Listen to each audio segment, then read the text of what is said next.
अस्सलाम वालेकुम। कायद टीवी पर खुशामदीद। ड्रामा सीरियल खूबसूरत एपिसोड 56 में आप सभी लोग देखेंगे कि दिलकश का भाई उसे समझाने की भरपूर कोशिश करता है। उसे कहता है कि दिलकश, मैं चाहता हूँ कि तुम आगे बढ़ो, अपनी जिंदगी का नया आगाज करो, छोड़ दो पुरानी सारी बातें। अगर हाथ छूट भी जाए ना तो साथ निभाना पड़ता है। आगे से दिलकश कहती है कि बीच राह में साथ छोड़ के कोई दूसरी राह अपना ले, जिंदगी अधूरी सी रह जाती है। मेरी पहली मोहब्बत भी अधूरी रह गई थी। उसका भाई उसे कहता है कि छोड़ दो इन सबको, कुछ नहीं होता, अपनी नई जिंदगी का आगाज करो। लेकिन दिलकश कैसे छोड़ सकती है समर को। आगे आप सभी दोस्त देखेंगे कि समर के सामने आखिरकार अफजल की हकीकत आ ही जाती है। वो हॉस्पिटल में से गुजर रहा होता है। वहीं पर अफजल एक औरत को पैसे पकड़ा रहा होता है, जिसने अपने बच्चे को भी पकड़ा होता है, और उसको पैसे पकड़ाते तो कहता है कि ये लो पकड़ो पैसे, और 1 महीने तक मुझे तंग मत करना। ये सारा माजरा समर भी देख रहा होता है कि अफजल इस औरत को पैसे क्यों पकड़ा रहा है।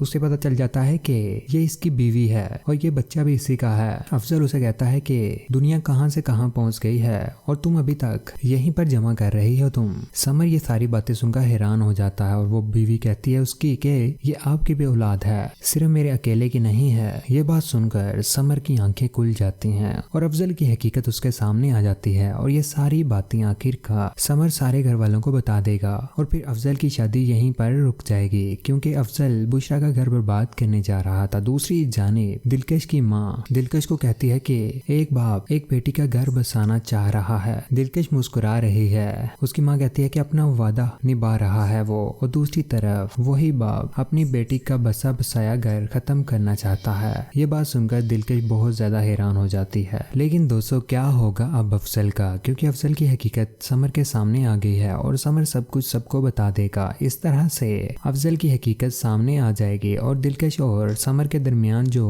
नफरतें चल रही हैं वो भी ठीक हो जाएंगे। लेकिन कौन कौन चाहता है कि दिलकश और समर एक हो जाएं? अपनी कीमती राय का इज़हार नीचे कमेंट सेक्शन में जरूर कीजिएगा। मजीद ड्रामास प्रोमोस के लिए देखते रहें कायद टीवी।